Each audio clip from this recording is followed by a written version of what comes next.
Good morning बच्चों। हम लोगों ने रे ऑप्टिक्स खत्म कर लिया है। हमारा रे ऑप्टिक्स खत्म हो गया। आज से हम लोग स्टार्ट कर रहे हैं वेव ऑप्टिक्स। तो वेव ऑप्टिक्स को हिंदी में कहेंगे तरंग प्रकाश की। आपको याद होगा ऑप्टिक्स को हम लोगों ने तीन भाग में बांटा था। पहला था रे ऑप्टिक्स, दूसरा था वेव ऑप्टिक्स और तीसरा था क्वांटम ऑप्टिक्स। तो रे ऑप्टिक्स खत्म हो गया। ठीक है, उम्मीद करते हैं आपको समझ में आया होगा। सारे वीडियो को अच्छे से पढ़ लीजिएगा। आज से हम वेव ऑप्टिक्स का टॉपिक स्टार्ट कर रहे हैं। ठीक है, तो वेव ऑप्टिक्स को हिंदी में क्या कहा गया? तरंग प्रकाश की। और क्वांटम ऑप्टिक्स आपको पढ़ना तो है नहीं, लेकिन इसका एक टॉपिक पढ़ना है जो लास्ट चैप्टर में पढ़ाएंगे, यानी मॉडर्न फिजिक्स में आपको क्वांटम ऑप्टिक्स का एक टॉपिक पढ़ाया जाएगा। ठीक है, तो यहां पर ऑप्टिक्स का मतलब दो ही हो गया, रे ऑप्टिक्स और वेव ऑप्टिक्स। तो वेव ऑप्टिक्स देखिए आज स्टार्ट करते हैं। इसका पहला टॉपिक है वेव। वेव को हिंदी में क्या कहते हैं? तरंग। तो वेव ऑप्टिक्स में लाइट को क्या माना गया? वेव। वेव ऑप्टिक्स के अनुसार प्रकाश क्या है? प्रकाश एक तरंग है। Light is a wave. तो सबसे पहले हमको समझना पड़ेगा कि वेव क्या होता है। वेव के बहुत सारे टर्म है, जैसे कि एम्पलीट्यूड है, फ्रीक्वेंसी है, एंगुलर फ्रीक्वेंसी है, उसके बाद फेज है, तो वेवलेंथ है। इन सारे चीज़ों को आपको समझना पड़ेगा। तो इसको स्टार्ट करने से पहले हम लोग एक बहुत बेसिक चीज़ से स्टार्ट कर रहे हैं। आप लोग मैथ्स में पढ़े होंगे कि साइन थीटा जो होता है, मान लीजिए एक फंक्शन डिफाइन करते हैं y equal to sine theta. y equal to sine theta, तो इसका वैल्यू, मैक्सिमम वैल्यू कितना होता है साइन थीटा का? 1, और मिनिमम वैल्यू -1। एक बार इसके वैल्यू को हम लोग लिख कर देखते हैं। जैसे ये थीटा है, थीटा का value 0 degree, 30 degree, 45 degree, 60 degree, 90 degree, 120 degree, 135 degree, 150 degree and 180 degree. अब बताइए y बराबर साइन थीटा। जब थीटा का मान 0 डिग्री होगा तो यहां पर 0 रखिए, साइन 0 क्या हो जाएगा? 0। तो y का मान कितना हो जाएगा? y बराबर साइन थीटा। जब आपने थीटा का मान 0 डिग्री रखा तो y का मान हो जाएगा y बराबर साइन 0। तो साइन 0 तो 0 हो गया। फिर y बराबर साइन थीटा, थीटा का मान आपको रखना है 30 डिग्री, तो कितना हो जाएगा? 1/2, जिसको हम लोग 0.5 कहते हैं। ठीक है, फिर 45 डिग्री रखिए तो वैल्यू हो जाएगा 1/√2, जिसका वैल्यू होता है 0.71। फिर 60 डिग्री रखिए जिसका वैल्यू √3/2 यानी 0.86। फिर 90 डिग्री रखिए 1। फिर 120 रखिए, साइन 120 डिग्री का मान साइन 60 के बराबर होगा, साइन 60 यानी 0.86। साइन 135 का मान साइन 45 के बराबर होगा यानी 0.71। साइन 150 का मान साइन 30 के बराबर होगा यानी 0.5। और साइन 180 का मान 0। इसका मतलब हम देख रहे हैं कि साइन थीटा का मान, अर्थात साइन थीटा मतलब y, तो y का वैल्यू पहले 0 से बढ़ते बढ़ते कितना हुआ? 1। फिर 1 से घटते घटते 0। तो ये तो हो गया 0 डिग्री से 180 डिग्री तक। इसके आगे वैल्यू निगेटिव हो जाएगा, जैसे 210 डिग्री, 225 डिग्री, 240 डिग्री। तो इस तरह से जो जो हम लोग आगे जाएंगे थीटा के आगे वाले वैल्यू के लिए, इसका वैल्यू क्या होगा? निगेटिव। तो ये 0 से 180 डिग्री तक के लिए इसका ग्राफ देखिए।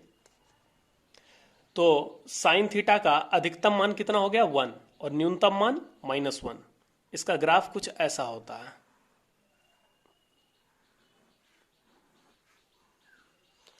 ये मान लो थीटा है और इधर y का वैल्यू है। ठीक है, ये 0 degree, 30 degree, 45 degree, 60 degree, 90 degree, 120, 135, 150 and 180। इधर हम ले लेते हैं 0.5, इधर ले लेते हैं 1। साइन 30 डिग्री कितना होता है? 30 डिग्री पर वैल्यू होता है 0.5, तो यहां पर पॉइंट आ जाएगा। 30 डिग्री पर वैल्यू है 0.5। 45 पर कितना है? 0.71, थोड़ा सा ऊपर जाएगा। 60 पर थोड़ा सा और ऊपर। 90 पर 1 के आसपास आएगा, ये जो वैल्यू है 1 के आसपास जाएगा। उसके बाद 120 पर, ये 60 पर कितना वैल्यू है? 0.86, तो 120 पर भी 0.86 होगा। 135 पर हो जाएगा साइन 45 के बराबर 0.71, और 150 पर हो जाएगा साइन 30 के बराबर 0.5, और 180 पर हो जाएगा 0। तो इस तरीके से ग्राफ आएगा। तो यहां से यहां तक यानी 0 से 180 डिग्री के लिए साइन थीटा का ग्राफ कुछ इस प्रकार होता है। ग्राफ से पता चल रहा है कि 90 डिग्री पर इसका वैल्यू सबसे अधिक है, यानी साइन थीटा का अधिकतम मान कितना है, 1 है। उसके बाद 180 के आगे इसका ग्राफ निगेटिव में जाएगा। ये देख रहे हैं ऊपर पॉजिटिव वाई एक्सिस है और नीचे क्या है आपका निगेटिव वाई एक्सिस। तो इसका ग्राफ 180 के आगे कैसा जाएगा, फिर ये रिपीट होगा निगेटिव में इस तरीके से, ये इस तरीके से रिपीट होता है। तो हम लोग देख सकते हैं कि यह एक वेव के जैसा है। इसका ग्राफ y बराबर साइन थीटा का जो ग्राफ है वह एक तरंग के तरह है। इस ग्राफ को थोड़ा सा अच्छे से ड्रॉ करते हैं। y equal to sine theta.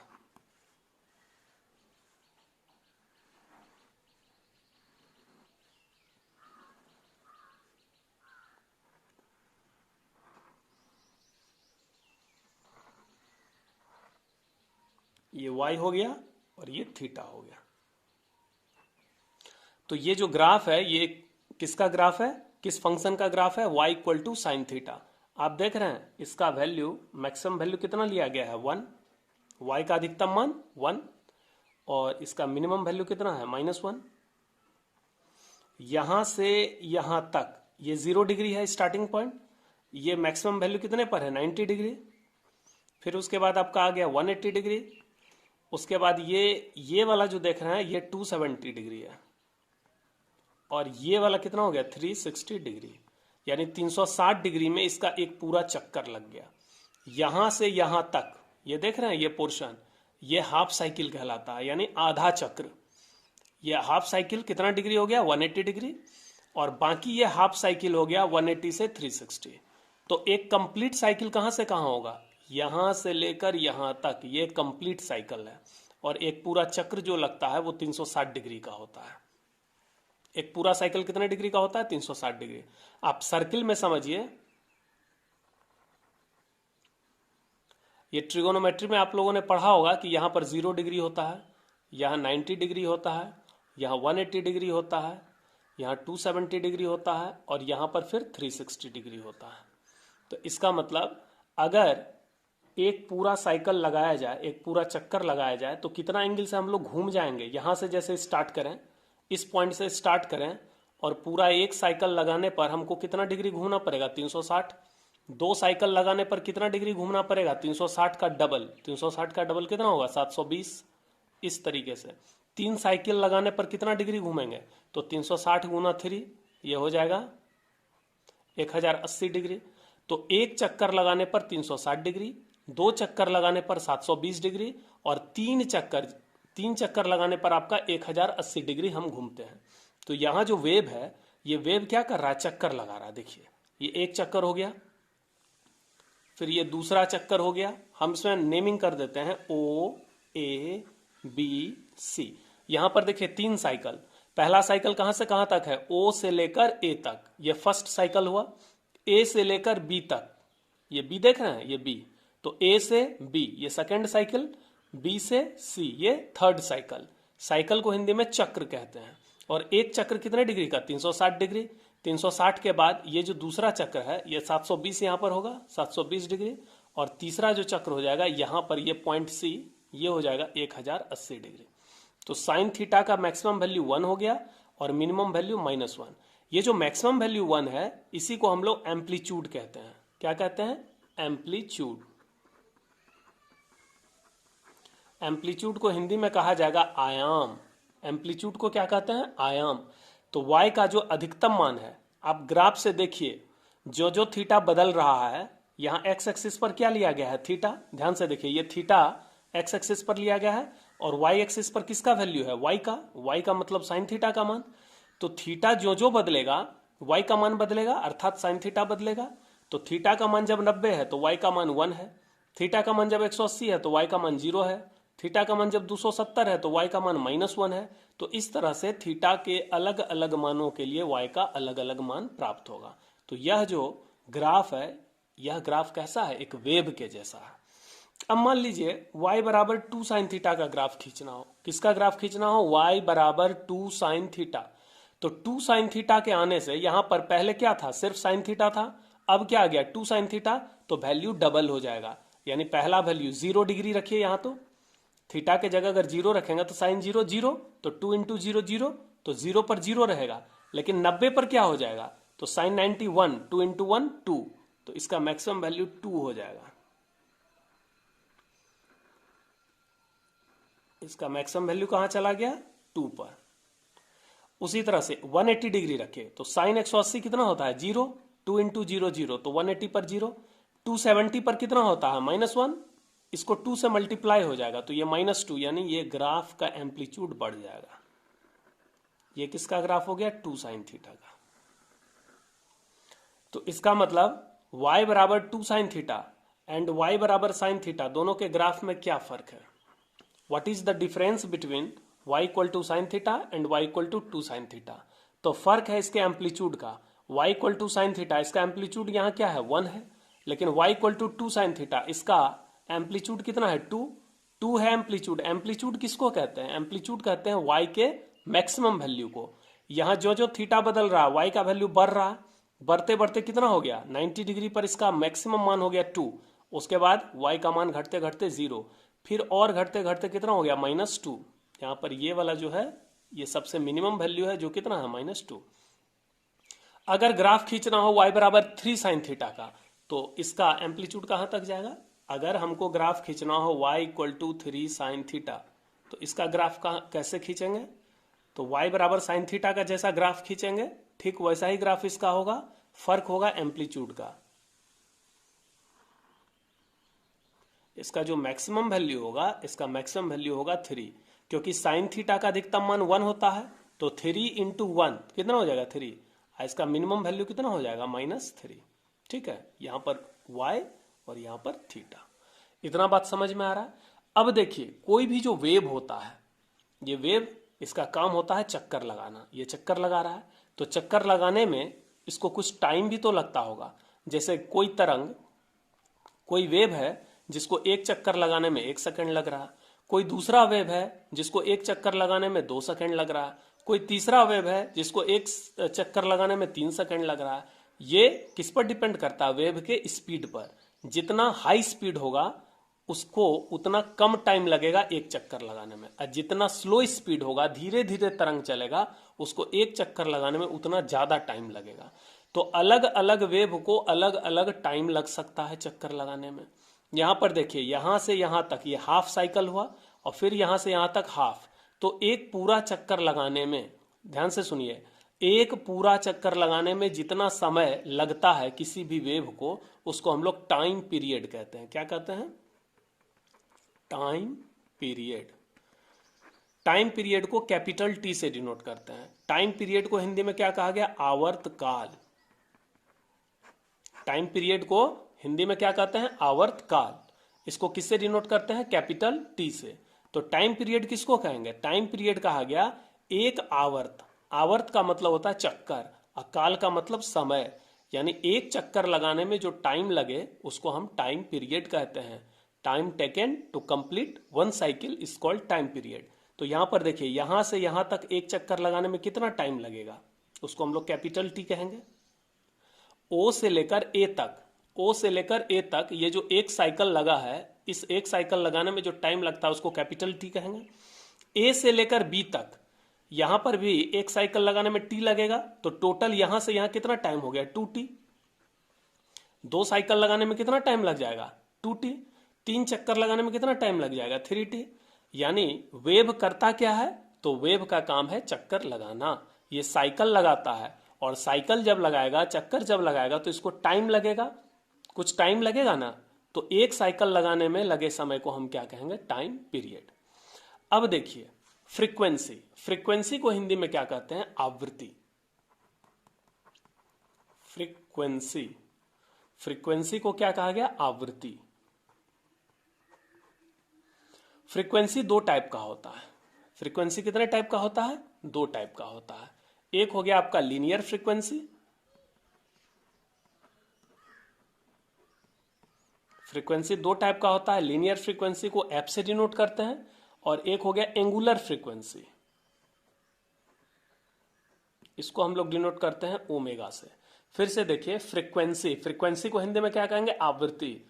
Frequency दो टाइप का हो गया, लीनियर फ्रीक्वेंसी इसको कहते हैं रेखीय आवृत्ति, एंगुलर फ्रीक्वेंसी इसको कहते हैं कोणीय आवृत्ति। Linear frequency F, angular frequency omega. अब देखिए लीनियर फ्रीक्वेंसी क्या है। लीनियर फ्रीक्वेंसी है एक सेकेंड में कोई वेव जितना चक्कर लगाता है उसको हम लीनियर फ्रीक्वेंसी कहते हैं। लीनियर फ्रीक्वेंसी का ऐसा यूनिट होता है हर्ट्ज यानी सीपीएस। लीनियर फ्रीक्वेंसी का ऐसा यूनिट क्या हो गया, सीपीएस। सीपीएस का पूरा नाम क्या हो गया, साइकिल पर सेकेंड। पर सेकेंड का मतलब होता है एक सेकेंड, साइकिल माने चक्कर, तो एक सेकेंड में नंबर ऑफ साइकिल पर second is called linear frequency. Linear frequency का ऐसा यूनिट क्या हो गया, सीपीएस। इसको हम लोग क्या कहते हैं, हर्ट्ज। इसका सिंबल है एच जेड।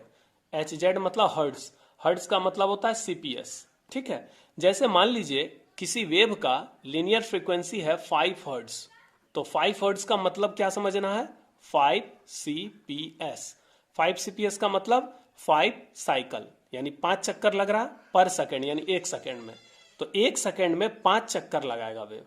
किसी वेव का फ्रीक्वेंसी है 10 सीपीएस, इसका मतलब वह एक सेकेंड में कितना चक्कर लगाएगा, 10 चक्कर, यानी प्रति सेकेंड लगाए गए चक्करों की संख्या को आप लीनियर फ्रीक्वेंसी कहेंगे। ठीक है, तो जो वेव फास्ट मूव करेगा उसका फ्रीक्वेंसी अधिक होगा, वह एक सेकंड में अधिक चक्कर लगाएगा। जो वेव स्लो चलेगा यानी जिसका स्पीड कम होगा उसका फ्रीक्वेंसी भी कम हो जाएगा। ठीक है, एंगुलर फ्रीक्वेंसी क्या है, इसके नाम से ही स्पष्ट है। इसमें देख रहे हैं वर्ड आ गया एंगुलर। एंगुलर किससे बना है, एंगल। तो एंगल का एंगुलर फ्रीक्वेंसी कहते हैं एक सेकंड में कोई वेव जितना एंगल बनाता है उसको एंगुलर फ्रीक्वेंसी कहते हैं। तो जब वेव घूमता है तो वह, जैसे यहां पर इस फिगर में देखिए, यह जो वेव घूम रहा है तो वह एंगल भी तो बना रहा है। जैसे देखिए बिंदु O से जब बिंदु A तक आता है तो वह कितना एंगल घूमता है, 360 डिग्री। A से जब B तक आता है तो कितना एंगल घूम जाता है, फिर 360 घूमता है, यानी टोटल O से लेकर B तक कितना एंगल घूम गया, 720। O से लेकर C तक कितना एंगल घूम गया, 1080। यानी जब वेव चलता है, जब वेव दोलन करता है, जब तरंग आगे बढ़ता है तो यह क्या करता है, एंगल घूमता है। तो यह एक सेकंड में जितना एंगल घूमता है, कोई भी वेव प्रति सेकंड जितना कोण घूमता है या जितना कोण बनाता है उसको हम क्या कहते हैं, एंगुलर फ्रीक्वेंसी। प्रति सेकंड जितना कोण बनाता है।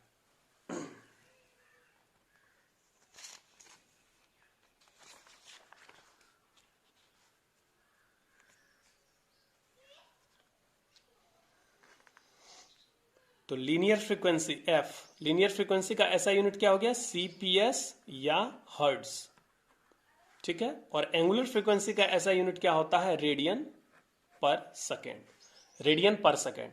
अब मान लीजिए किसी वेव का एंगुलर फ्रीक्वेंसी है 10 रेडियन पर सेकेंड, इसका मतलब वह वेव एक सेकेंड में कितना एंगल बनाएगा, वह वेव एक सेकेंड में 10 रेडियन एंगल बनाएगा। अब आप जानते हैं एंगल का ऐसा यूनिट क्या होता है, रेडियन। एंगल का SI मात्रक रेडियन होता है, जबकि डिग्री इसका अदर यूनिट होता है। तो डिग्री और रेडियन में क्या संबंध है, तो डिग्री को अगर रेडियन में बदलना हो तो हम इसको मल्टीप्लाई कर देंगे पाई बाय 180 से। जैसे क्वेश्चन है 30 डिग्री बराबर कितना रेडियन, 30 डिग्री को रेडियन में बदलना है तो क्या करेंगे, 30 degree into pi by 180, 0 0 cancel, 3 6 18, तो कितना हो गया, पाई बाय 6 रेडियन। अर्थात डिग्री को रेडियन में बदलने के लिए हम लोग किससे गुना करेंगे, पाई बाय 180। अब उल्टा समझिए, रेडियन को डिग्री में बदलने के लिए क्या करेंगे, 180 बाय पाई से गुना करेंगे। अगर हमको रेडियन को किस में बदलना हो, डिग्री, तो हम लोग किससे मल्टीप्लाई करेंगे, हम लोग मल्टीप्लाई करेंगे 180 बटे पाई से। जबकि डिग्री को रेडियन में बदलना हो तो पाई बटे 180। तो यहां पर हम कुछ वैल्यू लिख रहे हैं, जैसे 0 डिग्री बराबर 0 रेडियन, 30 डिग्री बराबर 30 इंटू पाई बाय 180 बराबर पाई बाय 6 रेडियन। 45 डिग्री कितना रेडियन होगा, तो 45 डिग्री को हम पाई बटे 180 से गुना करेंगे तो ये 4 बार में कटेगा, तो कितना हो गया, pi by 4 radian. 60 degree, 60 degree को रेडियन में कैसे बदलेंगे? 60 डिग्री इंटू पाई बाय 180 यानी पाई बाय 3 रेडियन। 90 डिग्री को कैसे रेडियन में बदलेंगे? तो 90 इंटू पाई बाय 180, तो ये हो जाएगा पाई बाय 2 रेडियन। फिर मान लीजिए 180 डिग्री को रेडियन में कैसे बदलेंगे? तो 180 डिग्री इंटू पाई बाय 180, इसका मतलब ये हो गया पाई रेडियन। अब देखिए 90 का 2 गुना होता है 180, 90 का डबल क्या होता है 180। 90 को अगर हम 2 से मल्टीप्लाई करेंगे तो 180 आएगा। तो इधर भी पाई बाय 2 को अगर हम 2 से गुना करेंगे तो कितना आ जाएगा? पाई। फिर 180 का डबल करिएगा तो कितना होगा? 360 डिग्री। 360 को रेडियन में कैसे बदलेंगे? 360 इंटू पाई बाय 180, तो कितने बार में कटेगा? 2 बार में, तो कितना हो गया? 2 पाई रेडियन।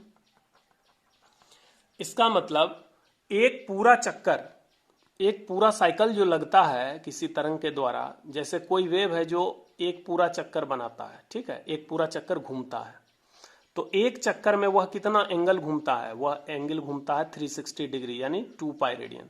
तो हम लोग रेडियन में ही बात करेंगे, हम लोग डिग्री में बात नहीं करेंगे। यहां पर देख रहे हैं एक चक्कर लगाने में कोई भी तरंग कितना एंगल घूमता है? 2 पाई रेडियन घूमता है। और आधा चक्कर लगाने में कोई वेव कितना एंगल घूमता है? पाई रेडियन घूमता है। आधा चक्कर में पाई रेडियन। कोई तरंग जब हाफ साइकिल लगाएगा तो कितना एंगल घूमता है? Pi radian. और पूरा साइकिल लगाएगा तो कितना एंगल घूमेगा? 2 पाई रेडियन। क्लियर है यहां तक? ठीक है। अब देखिए एक पूरा साइकिल लगाने में जो टाइम लगता है उसको हम क्या कहते हैं? Time period. यानी यहां से यहां तक जो भी टाइम लगेगा उसको हम क्या कहते हैं? Time period. ठीक है। तो कोई भी वेव, कोई भी तरंग एक साइकिल लगाने में कितना वक्त लगाएगा? टी के बराबर। और वह कितना एंगल घूमेगा? 2 पाई रेडियन। तो दोनों चीज याद रखिए, याद रखिए टाइम कितना लगेगा और याद रखिए एंगल कितना घूमेगा। इस दोनों बात को नोट करिए। अगर आपसे पूछा जाए कि कोई वेव एक चक्कर लगाने में कितना टाइम लेता है तो कहिएगा टी टाइम लेता है एक चक्कर लगाने में, जिसको हम टाइम पीरियड कहते हैं। कोई वेव एक चक्कर लगाने में कितना एंगल घूमेगा? तो 2 पाई रेडियन घूमेगा। क्लियर है? कोई वेव आधा चक्कर लगाने में कितना टाइम लेगा? तो हाफ साइकिल लगाने में t/2 टाइम लेगा। यानी एक साइकिल लगाने में कितना वक्त ले रहा था? t, तो हाफ साइकिल लगाने में कितना लेगा? t/2। और हाफ साइकिल लगाने में कितना एंगल घूमेगा?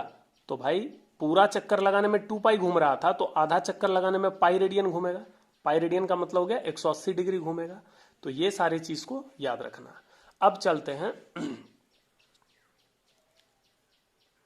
एंगुलर फ्रीक्वेंसी को एक बार इस एग्जाम्पल से हम थोड़ा क्लियर करते हैं। ये देखिए ये एक वेव का ग्राफ है, ये एक तरंग का ग्राफ है। यहां पर मैंने लिख दिया 2 सेकेंड, यहां पर लिख दिया 4 सेकेंड, यहां पर लिख दिया 6 सेकेंड, यहां पर लिख दिया 8 सेकेंड, यहां पर लिख दिया 10 सेकेंड। यानी एक्स एक्सिस पर क्या लिया गया है? एक्स एक्सिस पर मैंने टाइम लिया है। किस में? सेकेंड में। क्लियर है? और वाई एक्सिस पर किसका वैल्यू हमने लिया है? वाई का वैल्यू लिया है। ठीक है। तो यह एक वेव है। अगर आपसे पूछा जाए कि इस वेव का टाइम पीरियड क्या होगा, क्या क्वेश्चन है? इस वेव का आवर्तकाल क्या होगा? तो इस ग्राफ को ध्यान से देखिए। इस ग्राफ को देखने से स्पष्ट है कि यह तरंग एक चक्कर लगाने में, एक पूरा चक्कर लगाने में कितना सेकंड का समय ले रहा है? 4 सेकंड। एक साइकिल यहां से यहां तक हुआ तो एक चक्कर लगाने में चूंकि ये 4 सेकंड का समय ले रहा है तो इसका टाइम पीरियड कितना हो जाएगा? 4 सेकंड। क्लियर है? तो इस तरह से हमारा टाइम पीरियड निकल गया। अगर आपसे पूछेगा इसका एंगुलर फ्रीक्वेंसी ओमेगा कितना होगा, इसका एंगुलर फ्रीक्वेंसी ओमेगा कितना होगा, तो याद रखिए ओमेगा का ऐसा ही मात्रक क्या होता है? रेडियन पर सेकंड। तो ओमेगा क्या होता है? 1 सेकंड में जितना एंगल घूमेगा। अब यहां इस डायग्राम को देखिए। यह वेव एक चक्कर लगाने में कितना समय ले रहा है? 4 सेकंड। और एक चक्कर लगाने में यह कितना एंगल घूमेगा? तो कोई भी वेव एक चक्कर में तो 360 डिग्री घूमता है, यानी 2 पाई रेडियन घूमता है। तो 2 पाई रेडियन घूमने में इसको कितना समय लग रहा है? 4 सेकंड। तो इसका एंगुलर फ्रीक्वेंसी क्या हो जाएगा? 2 पाई बाय 4। क्योंकि 4 सेकंड में अगर ये कितना एंगल घूम रहा है? 2 पाई रेडियन।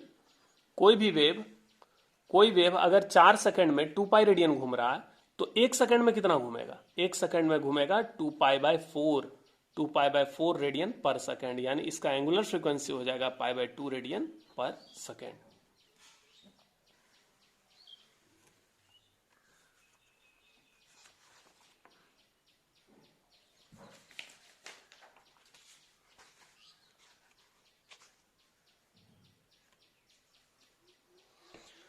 मान लीजिए कोई वेव है जो t सेकेंड में थीटा रेडियन घूम रहा है। कोई वेव है जो t सेकेंड में थीटा रेडियन घूम रहा है, तो 1 सेकेंड में कितना रेडियन घूमेगा? 1 सेकेंड में घूमेगा थीटा बाय टी रेडियन। इसी को हम लोग कहते हैं एंगुलर फ्रीक्वेंसी। कोई भी वेव 1 सेकेंड में जितना एंगल घूमता है उसको एंगुलर फ्रीक्वेंसी कहेंगे। तो ओमेगा इक्वल टू कितना हो जाएगा? थीटा बाय टी रेडियन पर सेकेंड। अब जरा सोचिए, कोई वेव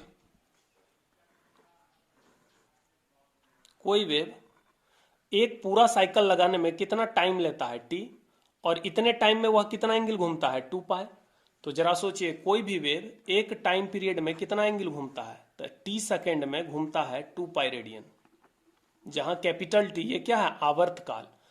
ये टी टाइम पीरियड है। तो एक टाइम पीरियड में कोई भी तरंग कितना डिग्री घूमता है? 360 डिग्री, यानी एक चक्कर लगाता है, अर्थात 2 पाई रेडियन घूमता है। तो 1 सेकेंड में कितना घूमेगा?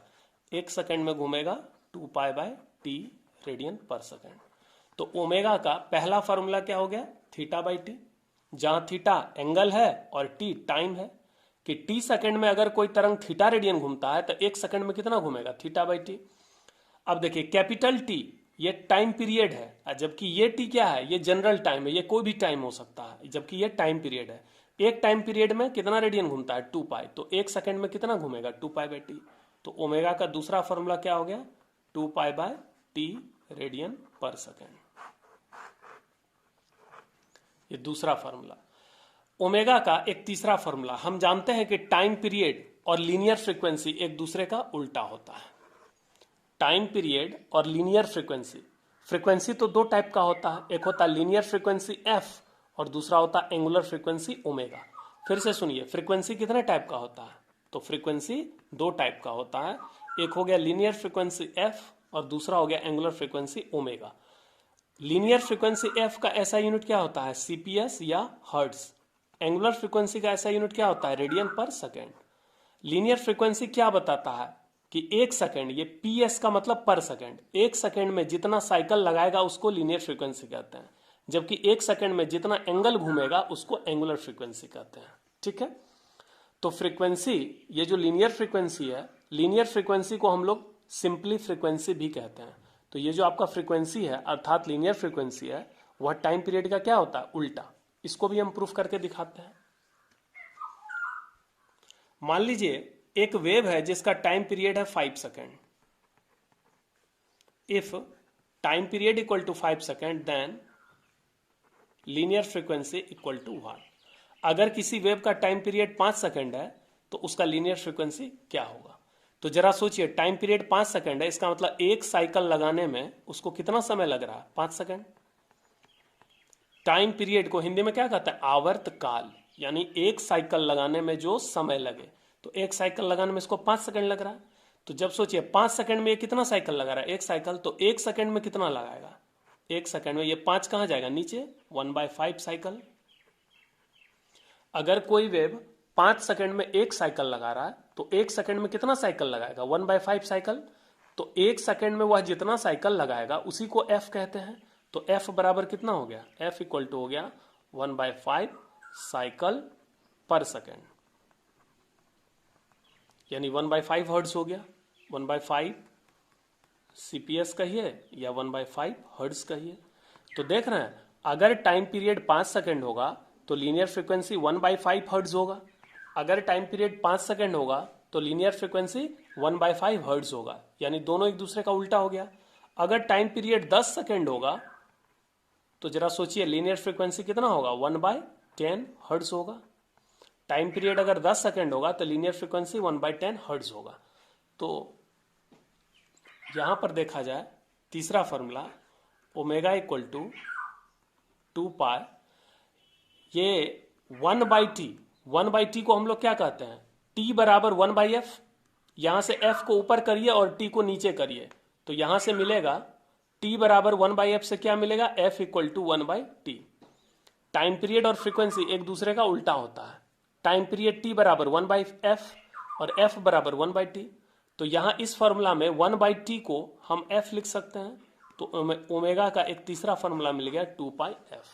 तो बताइए, ओमेगा का 3 फॉर्मूला है, पहला फॉर्मूला है थीटा बाई टी, जहां थीटा कोई भी एंगल है और टी उस टाइम टी में घुमा गया एंगल कितना है थीटा। टी कोई भी जनरल टाइम है जिसमें कितना एंगल घूम रहा है थीटा।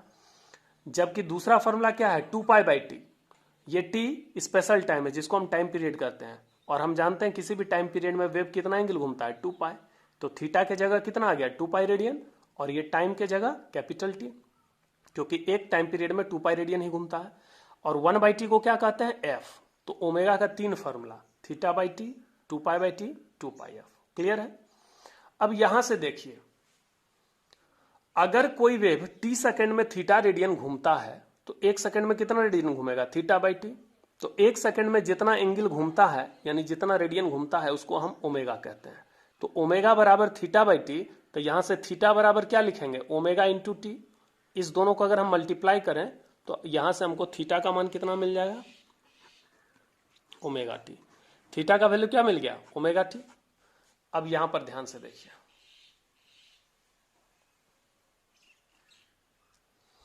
जब आप लिखते हैं y equal to sine theta, y equal to sine theta, तो y किसका फंक्शन है थीटा का, क्योंकि थीटा बदलेगा तो y बदलेगा, इसका मतलब y किसका फंक्शन हुआ थीटा। लेकिन अभी अभी हमने देखा कि थीटा को हम क्या लिख सकते हैं ओमेगा टी। थीटा बराबर हम क्या लिख सकते हैं ओमेगा टी। यहां पर देखिए थीटा बराबर ओमेगा टी, ये अभी आप लोग देखे हैं इस फॉर्मूला से। तो थीटा किसका फंक्शन हो गया टाइम का, तो y फंक्शन है थीटा और थीटा फंक्शन है टाइम का। y का वैल्यू किस पर डिपेंड करता है थीटा पर, जबकि थीटा का वैल्यू किस पर डिपेंड कर रहा है टाइम पर, यानी टाइम बदलेगा तो थीटा बदलेगा। जब वेव आगे बढ़ता है तो अलग अलग टाइम में अलग अलग एंगल घूमता है, तो ये टाइम पर कौन डिपेंड कर रहा है थीटा। तो थीटा किसका फंक्शन है टाइम का और y किसका फंक्शन है थीटा। तो y बराबर साइन थीटा को हम लिख सकते हैं, थीटा के जगह हम क्या लिखेंगे ओमेगा टी। तो y बराबर क्या मिल गया साइन ओमेगा टी, y बराबर साइन ओमेगा टी। यानी अब y किसका फंक्शन हो गया टाइम का। तो y फंक्शन है थीटा का, थीटा फंक्शन है टाइम का, तो y किसका फंक्शन हो गया y is a function of time. तो इस इक्वेशन को देखिए, यह भी एक वेव का इक्वेशन है y बराबर साइन ओमेगा टी। अब हम यहां लिखते हैं y बराबर 2 साइन थीटा, y बराबर 2 साइन थीटा, इसको हम लिख सकते हैं y बराबर 2 साइन ओमेगा टी। ये देख रहे हैं, तो यहां पर y equal to 2 sine omega t, यह किसका इक्वेशन है वेव का। ठीक है, तो y किसका फंक्शन हो गया टाइम का। तो अब यहां पर देखिए, ये साइन के भीतर क्या है थीटा, ये थीटा एंगल है, और साइन के अंदर थीटा के जगह हमने क्या लिखा ओमेगा टी। तो इस एंगल ओमेगा टी को यानी थीटा को हम लोग क्या कहते हैं एंगल, इसको हम लोग फेज कहेंगे। फेज को हिंदी में क्या कहते हैं कला, फेज को हिंदी में क्या कहेंगे कला। फेज किसको कहते हैं एंगल को, किस एंगल को, साइन के भीतर जो एंगल दिख रहे हैं ओमेगा टी, साइन के भीतर जो एंगल दिख रहा है आपको ओमेगा टी या थीटा, इसी को हम लोग क्या कहते हैं फेज। ठीक है, यानी एंगल को ही हम लोग कहेंगे फेज।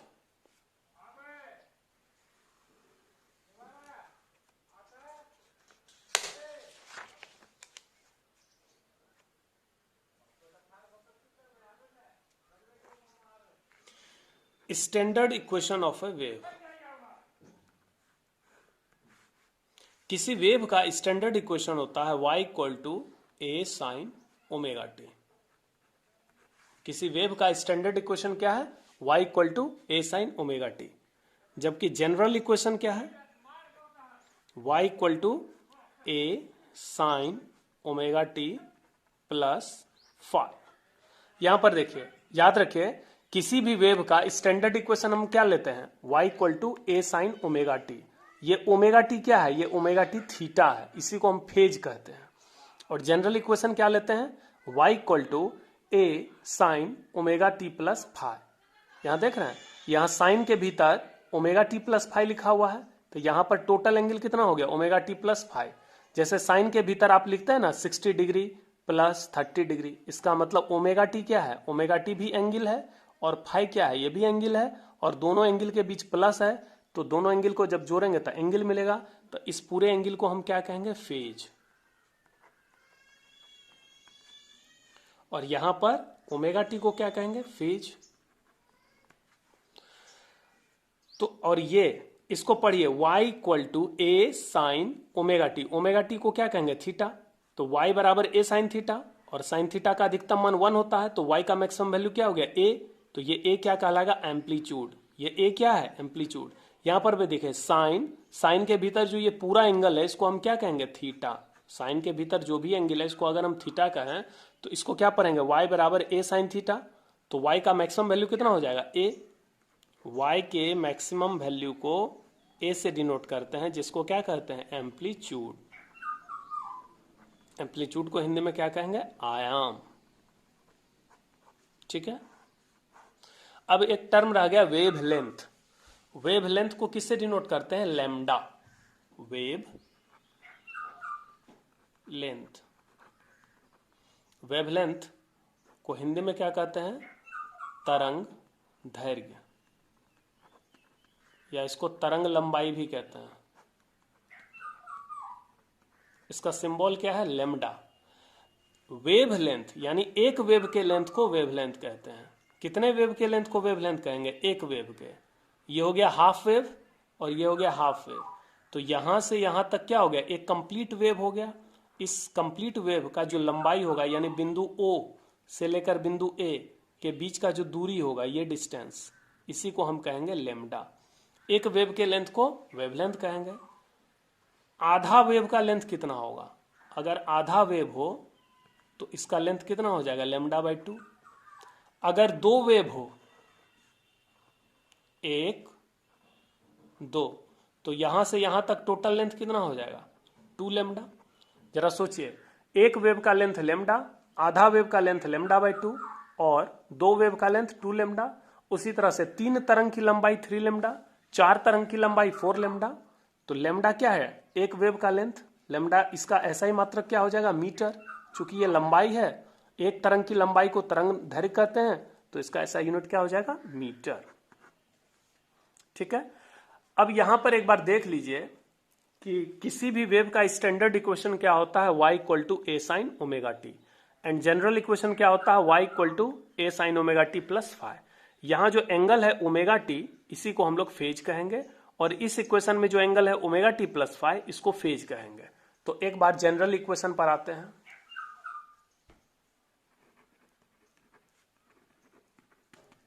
जनरल इक्वेशन क्या हो गया? y equal to a sine omega t plus phi. यहां ओमेगा टी प्लस फाई क्या है? फेज।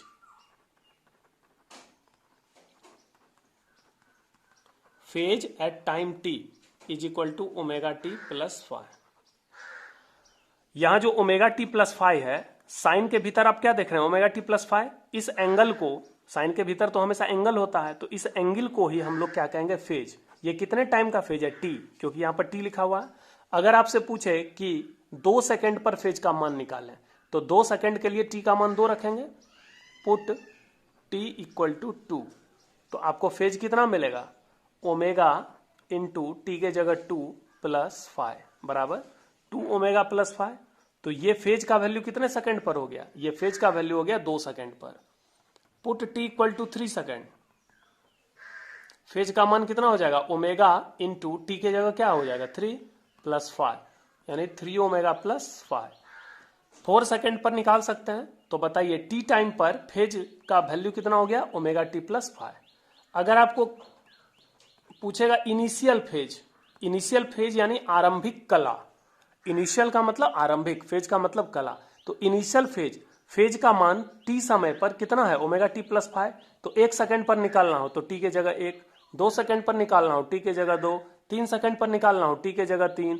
अगर एकदम इनिशियल फेज निकालना है, शुरू का फेज निकालना है, तो टी के जगह आपको 0 बिठाना होगा। तो टी के जगह 0 बिठाएंगे तो इनिशियल फेज कितना आएगा? ओमेगा इंटू 0 प्लस 5 बराबर 5। यानी अगर हम टाइम को 0 मान लें तो हमारा फेज का मान कितना हो जाएगा? 5।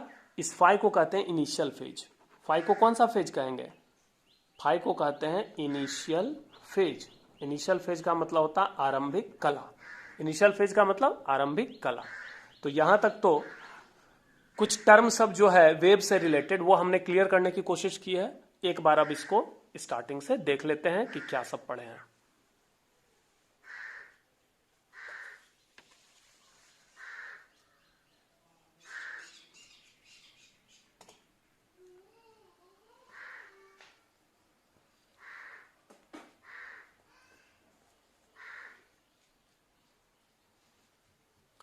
वेव ऑप्टिक्स, वेव ऑप्टिक्स को हिंदी में क्या कहा गया? तरंग प्रकाशिकी।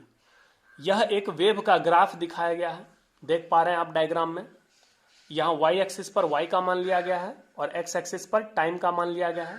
यानी वाई किसके हिसाब से बदल रहा है? समय के हिसाब से। जो जो टाइम बदलेगा एक्स एक्सिस पर, जो जो आप आगे बढ़िएगा तो समय बदलते जाएगा और अलग अलग टाइम पर वाई का भी वैल्यू क्या होगा? चेंज होते जाएगा। यहां पर y का मैक्सिमम वैल्यू क्या है? a, और मिनिमम वैल्यू क्या है? -a। तो y के इस मैक्सिमम वैल्यू a को एम्पलीट्यूड कहते हैं। y के मैक्सिमम वैल्यू a को एम्पलीट्यूड कहते हैं, हिंदी में आयाम कहते हैं। तो y का मान समय के साथ बदल रहा है, तो कुछ खास खास समय पर y का वैल्यू मैक्सिमम हुआ है। जैसे देखिए, इस टाइम पर y का वैल्यू क्या है? मैक्सिमम है। इस टाइम पर y का वैल्यू मिनिमम है। इस टाइम पर y का वैल्यू मैक्सिमम है। तो y के इस मैक्सिमम वैल्यू को हम लोग एम्पलीट्यूड कहते हैं। क्लियर है? Standard equation of a wave, किसी तरंग का जो स्टैंडर्ड इक्वेशन होता है वो क्या होता है? y बराबर a sin omega t. General equation of a wave, किसी वेव का जनरल इक्वेशन होता है y बराबर a sin omega t plus five. Where, जहां पर a क्या है? एम्पलीट्यूड, आयाम।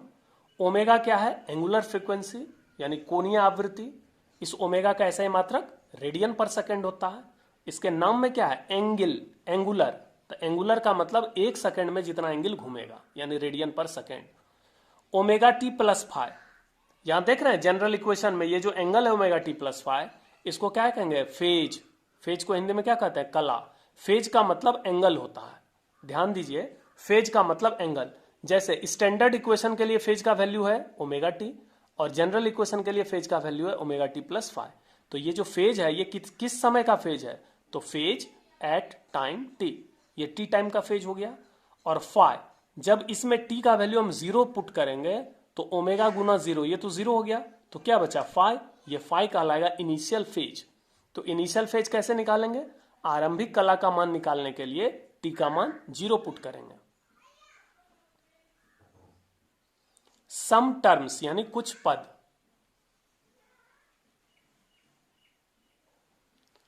पहला टर्म है एम्पलीट्यूड, इसका सिंबल हो गया ए। एम्पलीट्यूड को हिंदी में कहेंगे आयाम। The maximum value of y is called amplitude, that is y max बराबर a, यानी y के मैक्सिमम मान को, y के अधिकतम वैल्यू को हम लोग a कहते हैं। इसका ऐसा ही मात्रक क्या हो गया? मीटर। चूंकि एम्पलीट्यूड का मतलब डिस्टेंस होता है इसलिए इसका ऐसा ही मात्रक क्या हो गया? मीटर। ये जो देख रहे हैं, ये जो y का मैक्सिमम वैल्यू है, y के इस मैक्सिमम वैल्यू को क्या कहेंगे? एम्पलीट्यूड। तो ये तो लेंथ ही है ना, y का जो मैक्सिमम वैल्यू होगा वो मीटर सेंटीमीटर में मेजर करेंगे, तो इसका ऐसा यूनिट क्या हो जाएगा? मीटर। ये डिस्टेंस है, तो y के मैक्सिमम वैल्यू को एम्पलीट्यूड कहेंगे। हिंदी में पढ़िए, y के मैक्सिमम वैल्यू को एम्पलीट्यूड कहते हैं, अर्थात y मैक्सिमम बराबर है, इसका ऐसा ही मात्रक मीटर होता है। ठीक।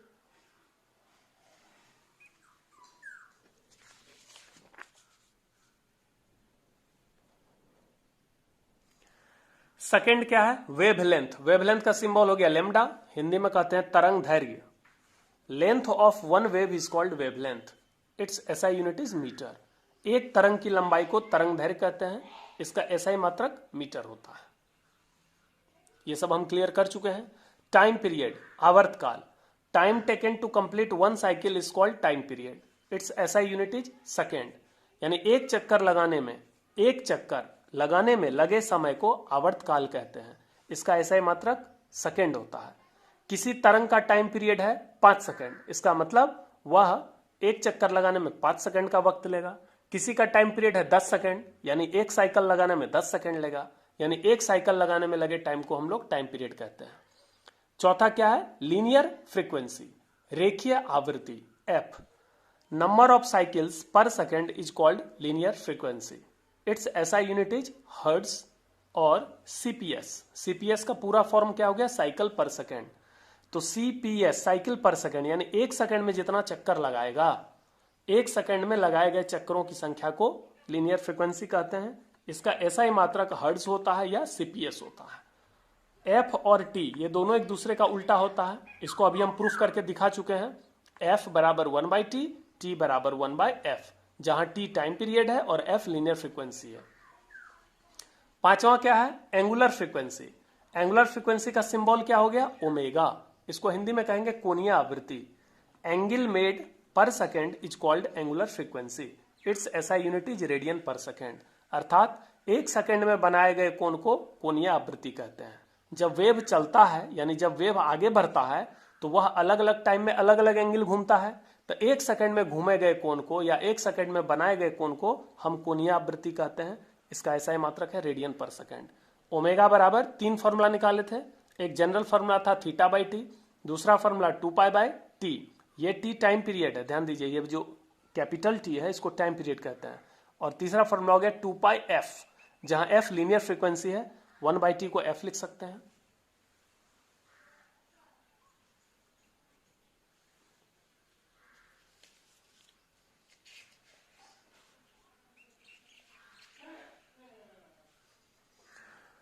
तो हम लोग नेक्स्ट क्लास में सीखेंगे phase difference and path difference. Phase difference को कहते हैं कलांतर। फेज का मतलब क्या है? कला। डिफरेंस का मतलब अंतर, तो कलांतर, इसका सिंबल है delta. And path difference, path का मतलब पथ, पथ यानी रास्ता, डिफरेंस मतलब अंतर, पथांतर, इसका सिंबल है डेल्टा एक्स। तो नेक्स्ट क्लास में हम लोग फेज डिफरेंस, पाथ डिफरेंस सीखेंगे। तो उम्मीद करते हैं वेव ऑप्टिक्स का जो ये पहला टॉपिक है अच्छे से समझ में आया होगा। अगर नहीं समझ में आया तो आप कमेंट करके बताइए, फोन करके कांटेक्ट करिए, या इस वीडियो को आप 2 से 3 बार कम से कम ध्यानपूर्वक पढ़िए, तो आपको पहला टॉपिक क्लियर हो जाएगा। उसके बाद आगे का टॉपिक आपको धीरे धीरे समझ में और अच्छे से आएगा। ठीक है बच्चों, थैंक यू।